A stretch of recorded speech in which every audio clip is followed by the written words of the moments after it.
Welcome back all of you. In the previous lecture we have seen introduction about LTI systems, which is linear time invariant systems. We have seen that if we have a LTI system with inputs, let's say x of t, and the impulse response is h of t, the response of this system, that is the output yt, is equal to xt convolution h of t. So this is how we find the response of an LTI system. And we've also seen that most of the physical phenomena or the physical real-time systems are assumed to be LTI system, or they very closely approximate towards LTI system. Their behavior or characteristic follow the linearity and the time invariance property. Now moving on, let us discuss some important properties of the LTI systems, or rather instead of LTI system we'll discuss the properties of the convolution integral, because this convolution integral is required to analyze an LTI system.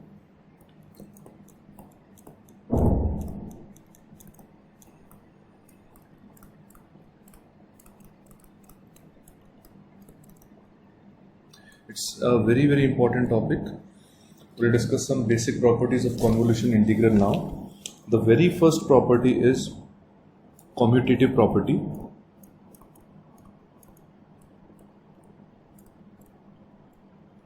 I'm sure you've heard about these properties, which says that xt convolution ht is equal to ht convolution xt. That means we can reverse the order of convolution and it will not affect the functioning of the system. That means a system,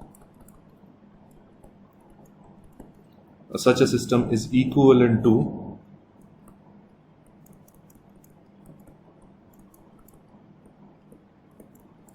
this system. The output yt will remain same even if we change the order of the impulse response and the input signal.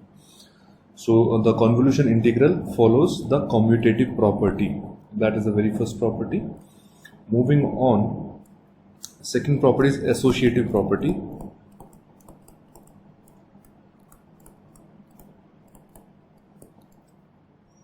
According to this associative property, xt convolution with h1t convolution h2t, let's say we have two LTI systems with impulse responses h1t and h2t, is equivalent to xt convolution h1t convolution h2t.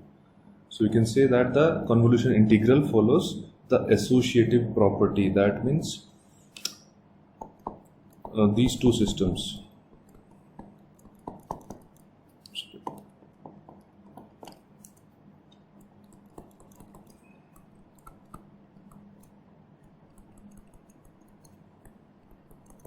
this system is equivalent to the system with impulse response h1t convolution h2t.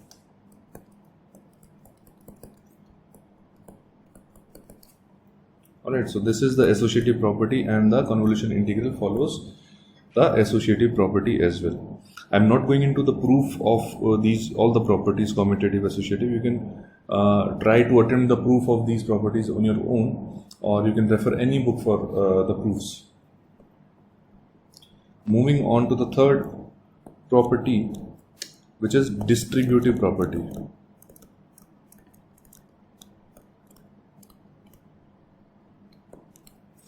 According to distributive property, xt convolution h1t plus h2t is equivalent to xt convolution h1t plus xt convolution h2t. So this is the distributive property which is being followed by the convolution integral, and all these properties will help you analyze different LTI systems with different levels of complexities. Okay, that means we can say that a system having two different impulses, two different systems, given input xt, and if we sum their resultant, we get yt, and this system is equivalent to a system whose impulse response is sum of h1t and h2t. All these properties will be really helpful when you solve some complex LTI systems, which are combinations of different LTI systems. Okay, moving on to the fourth property, which is shift property. Very important property again, which says that if xt convolution ht is equal to y of t, if this is the system equation, xt is the input, ht is the impulse response, and yt is the output, then we can say that xt convolution h t minus t naught, that means if we provide a shift of t naught in any of the input or the impulse response, this is equivalent to x of t minus t naught convolution ht, and this is equal to y t minus t naught. Okay, or in general we can say that x t minus t1, t1 is the shift here, convolution with h t minus t2, t2 is the shift in the impulse response ht, will result in the output y t minus t1 minus t2. So this is a very important result, and you can easily correlate this result with time invariance. This is kind of a time invariance property.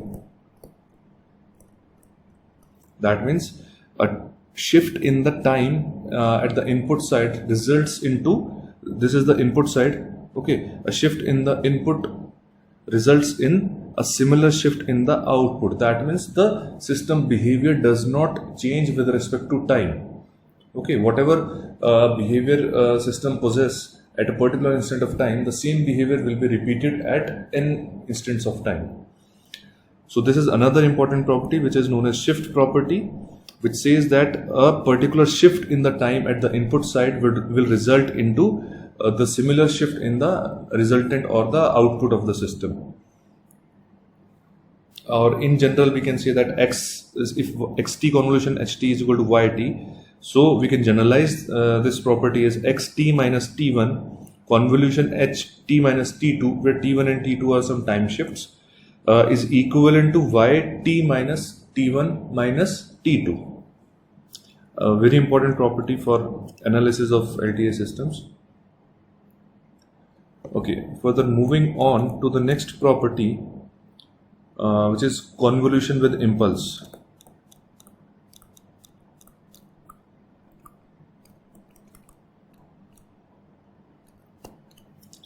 It's a very simple property yet very useful. Xt convolution delta t. If we convolve any input signal with the impulse function, the resultant will be the same signal x of t.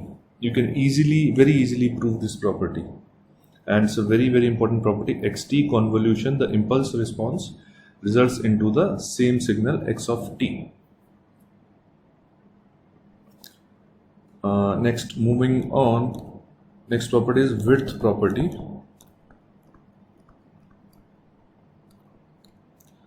Width property of convolution says that let's say if we have xt, which is the input signal, and the width of the input signal is, let's say, wx. That means input signal spans in this region. Xt has width w of x, that means xt spans in the region whose width is wx, and let's say ht, the impulse response, has width w of h. That means it is something, a signal ht, and this is x of t, which spans in the region w of h.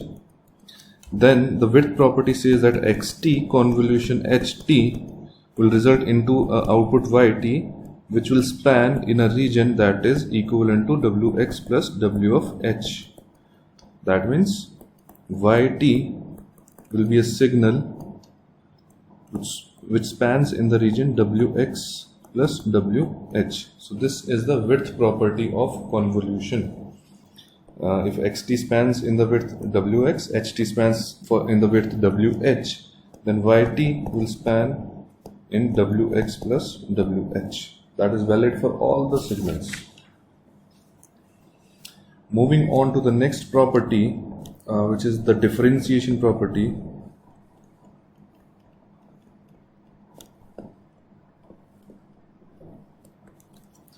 Differentiation property says that again, if we have a system with equation xt convolution ht is equal to y of t, then x dash t convolution ht is equivalent to xt convolution h dash t is equal to y dash t, where x dash t, h dash t and y dash t are the first order derivatives.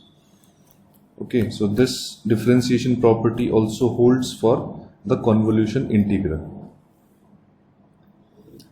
Next property of convolution integral is time scaling property, according to which for the given system equation xt convolution ht equal to y of t, and if we scale the time by, let's say, some constant a, that is, it becomes x of at convolution h of at. We have scaled the time constant, then the resultant will be y of at. So this is the time scaling property of convolution. Now, based on these properties of convolution integral, let us practice some questions that will give you a good idea of the significance of these properties. An LTI system has impulse response ht. We are given with the LTI system, and the response impulse response is given as ht, which is a shifted unit step function,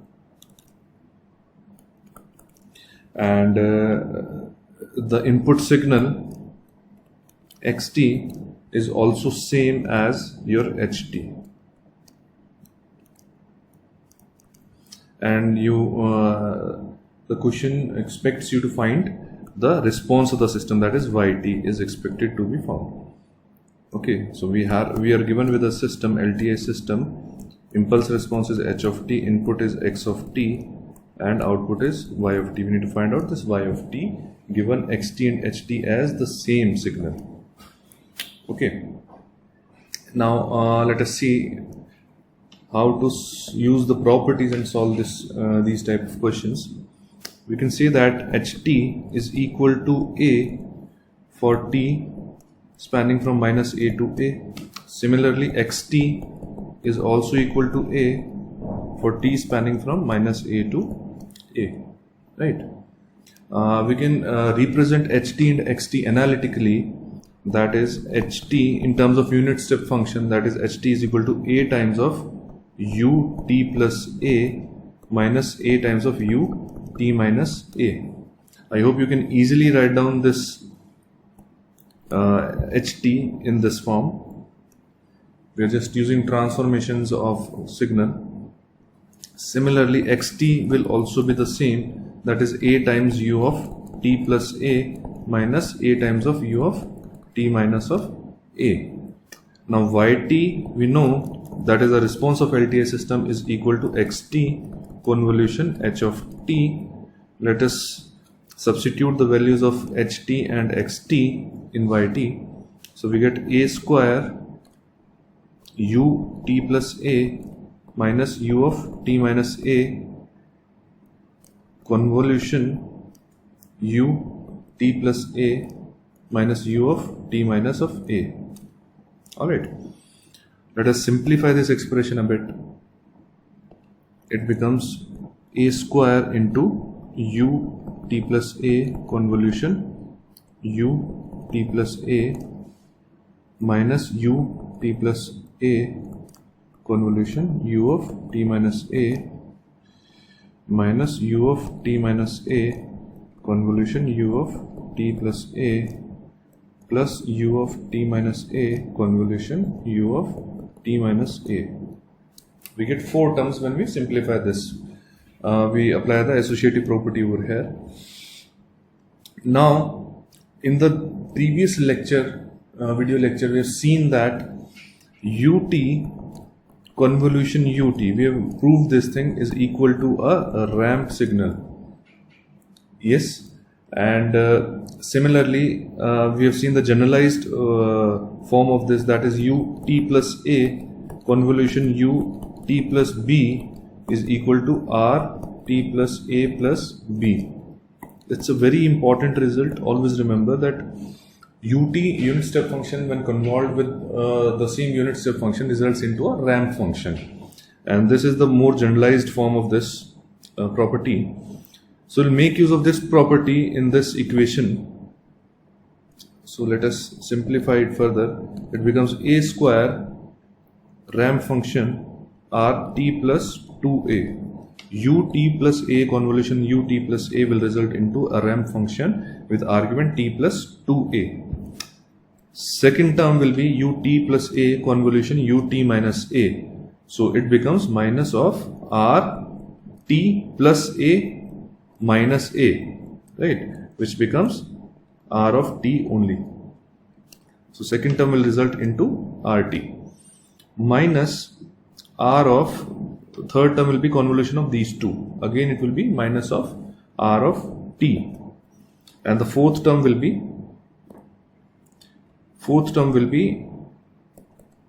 ut plus minus a convolution ut minus a, that is r t minus 2 of a.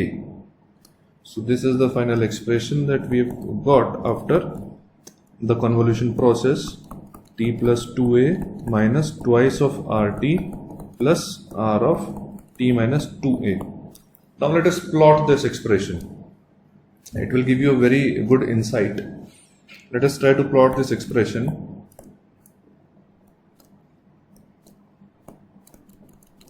Okay, so it is, the first term is a square r t plus 2a. It is a shifted ramp function, shift by 2a towards left. So it will start from this point, right? And slope will be 2a square, right? So yeah, slope will be a square. So what will be this point? This point will be 2a square. I hope you can do this mathematics. If the slope is a square, so this point will be 2a square, and after that this will extend to infinity.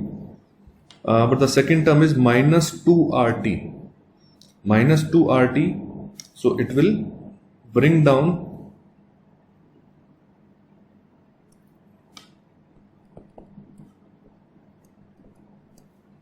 minus 2rt with slope a square. Slope remains same and the magnitude is 2, so this extended line will be now shifted to this, right?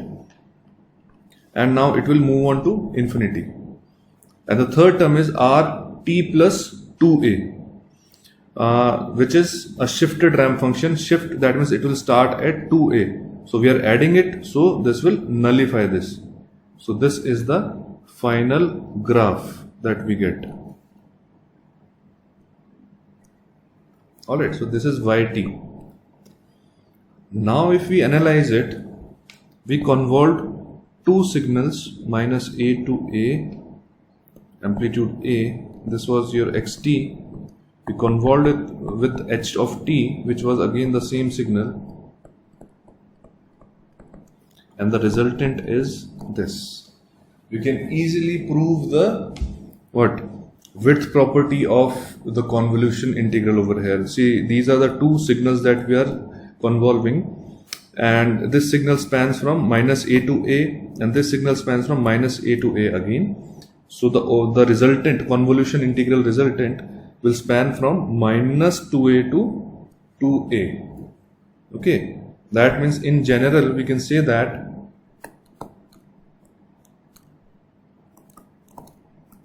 if we have a shifted unit step function and we convolve it with another shifted unit step function,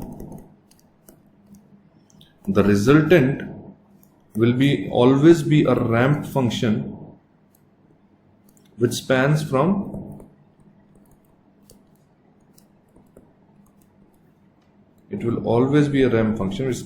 some of their individual extreme points. Let us do one more similar question to give you a better idea and to clear out if you have any doubts. This is the input signal x of t, which is a shifted unit impulse function. Magnitude is 1, and h of t is also a shifted unit step, but it spans from minus 2a to 2 of a.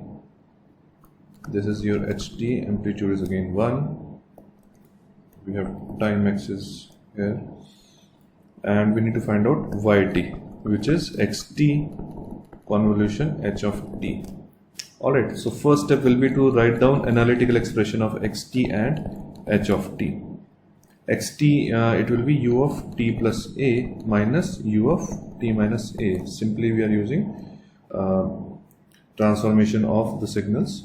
So this xt can be written as ut plus a minus ut minus a. And on the similar note, h of t can be written as u of t plus 3a minus u of t minus 3 of a. I hope you are comfortable in writing the analytical expressions of the signal using their plots. If you have any doubt in this, we can take up those in the next live session that we'll conduct. Okay, so next step is convolving this xt and ht. So yt will be equal to ut plus a minus ut minus a convolution with ut plus 3a minus u of t minus 3 of a. Let us use the same property that ut convolution with ut gives you a ramp signal. So first will be this convolution with this, that will result into r t plus 4a. Second will be this convolution with this, it will result into minus r t minus 2a. Then this convolution with this result into minus r t plus 2a. Then this convolution with this will result into plus the ramp function of t minus 4a. Okay, let us do some rearrangements in the terms. T plus 4a, sorry, and then minus r of t plus 2a minus r of t minus 2a, then plus r of t minus 4a. Okay, so this is the final expression of yt. Now let us try to plot this expression.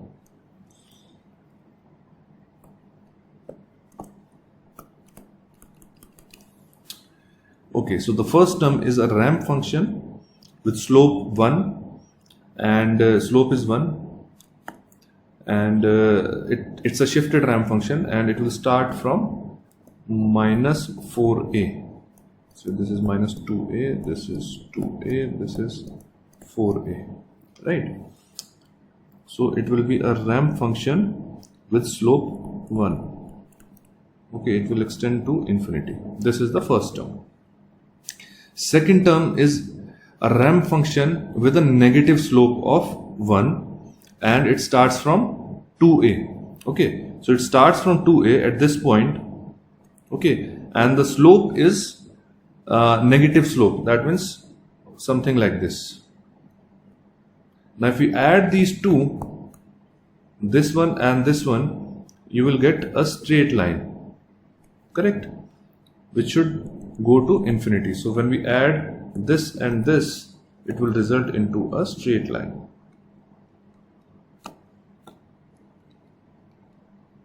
So this is the plot for the second term, this first term minus second term.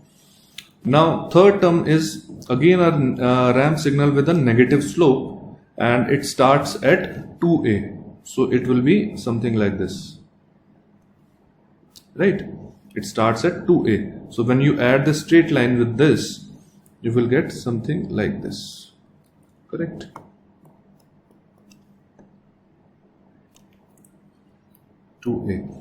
So the combined effect of first three terms results into such a plot. Now moving on to the fourth term, it's again a ramp signal with positive slope of 1, and it starts at 4a. It starts at 4a, and the slope is 1, so it results into such a signal. And when we add this and this, it will result into again a straight line. So this is the final result. Alright, and again you can see one thing, sorry, this is 3a, not 2a. Please make this correction. Again, we can see one thing. If you look at the input signals, your xt was from minus a to a, ht was minus 3a to 3a, and the resultant convolution, you can see it spans from minus 4a to plus 4a, that is minus a minus 3a, that results into minus 4a, and plus a into plus 3a, that results into 4a. So the convolution resultant spans from minus 4a to plus 4a. Next question is, we are given with the input signal x of t as a triangular wave, spans from minus 2 to 2, and the impulse response h of t is in the form of the shifted impulses at minus 2 and 2, amplitude 1, and we need to find out the response of the system, that is yt, or we need to convolve these two. Okay, so let us first write down the analytical expression of xt and ht. So xt will be the slope for this line. It's a ramp signal, shifted ramp, that is rt plus 2, and the slope, if you find out the slope, it comes out to be 3 by 2.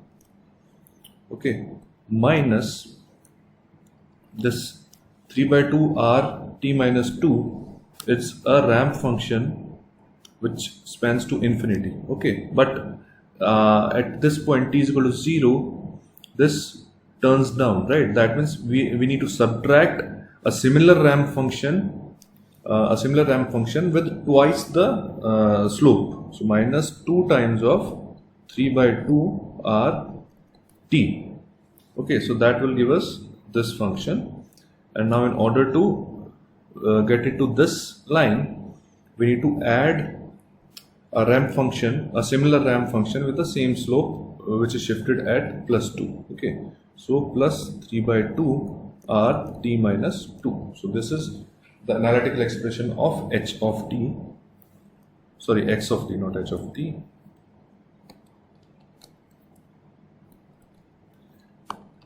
And for h of t, it's pretty simple. H of t is equal to del t plus 2 plus del t minus 2. So now yt is nothing but convolution of xt and h of t, that will result into 3 by 2 rt plus 2 minus 3 rt plus 3 by 2 rt minus 2, this convolution with the term del t plus 2 plus del t minus 2. Okay, now let us apply the associative property and convolve these one by one. So first term is 3 by 2 rt plus 2 convolution with del t plus 2.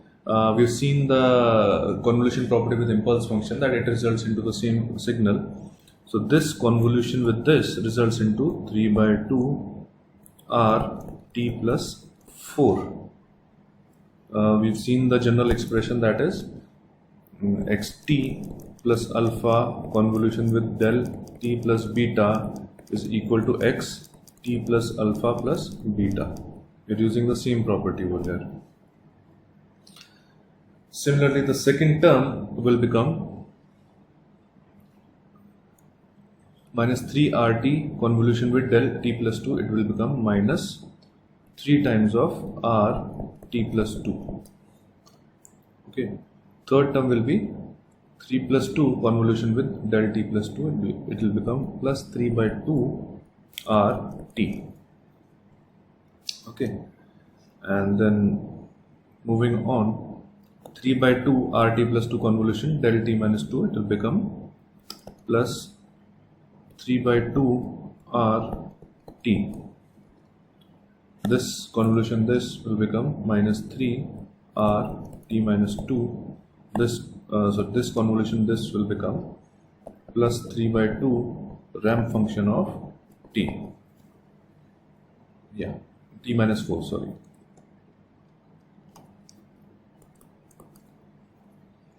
Alright, now let us simplify this expression a bit and then we'll try to plot it.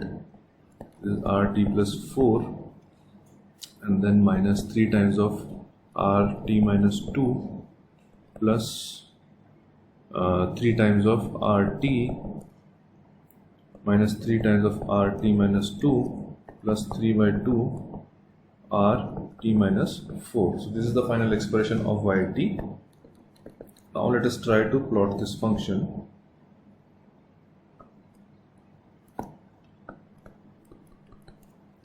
Okay, clearly it's a shifted ramp, starts from minus 4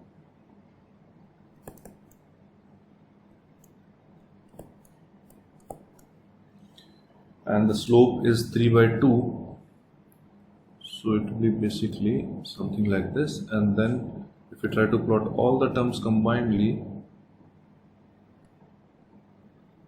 you will get such a function with amplitude 3. One way of doing it is this, which is quite lengthy.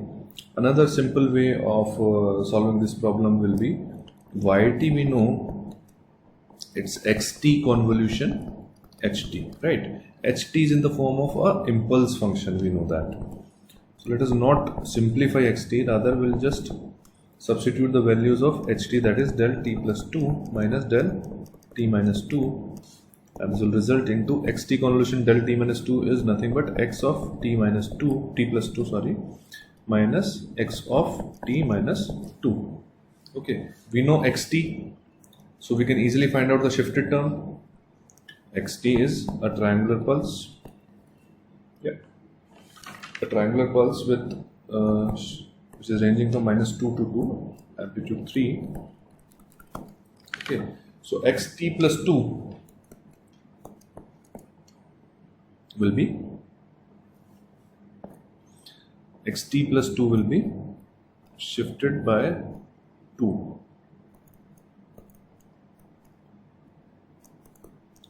And minus, sorry, this is not minus, this is plus over here. So xt plus 2 will be shifted, xt minus 2 will be shifted towards right hand side. So you can easily find out the resultant waveform if we are given with one of the signal as the impulse function. Next question is again based on the ramp signal and the impulse function. If we have the xt same function, minus 2 to 2, and the h of t, the impulse function, is shifted impulses at minus 1 and plus 1. So what will be the resultant? Yt will be xt convolution with ht. ht is basically del t plus 1 plus del t minus 1. So the resultant will be x of t plus 1 plus x of t minus 1. This will be the resultant. Now let us try to plot the resultant. xt plus 1, this is xt. xt plus 1 will be shifted by 1. Okay. So this is minus 1, this is plus 1, plus 2, plus 3, minus 2, minus 3. So this will be shifted and it spans 4 units. Okay. So 2 on the left hand side and 2 on the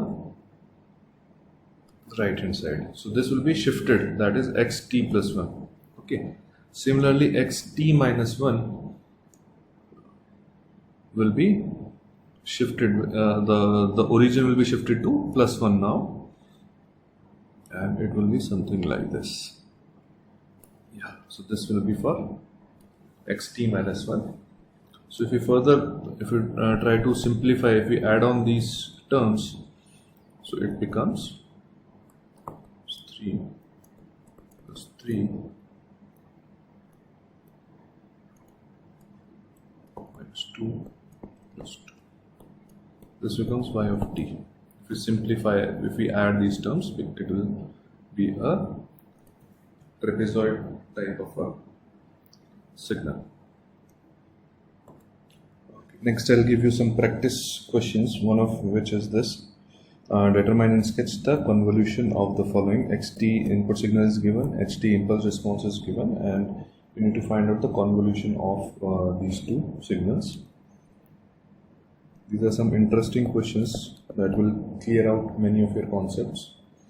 Next question is x of t is equal to t plus 1 for t ranging from 0 to 1, 2 minus t for t ranging from 1 to 2 and 0 otherwise,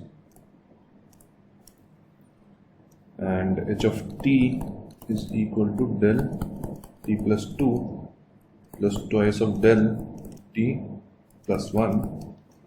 Need to find out xt convolution h of t.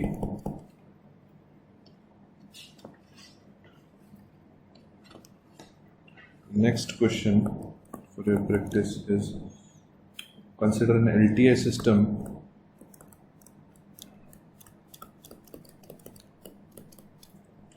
with input-output relation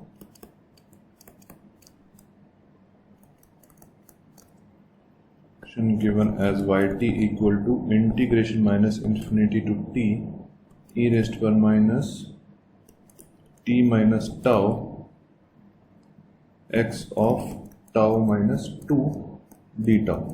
Okay, this is the input-output relationship given, and you need to find out the impulse response of this LTI system. Find out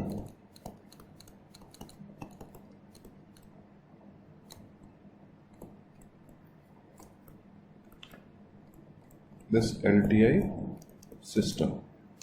Try to attempt these 3 questions, and if you have any doubts, we'll take up those in the next live session, where we'll begin with the discrete time LTI system. Till now we are focused on the continuous time LTI system. In the next video lecture, we'll discuss the same properties and the same kind of questions based on the discrete time LTI system. Thank you.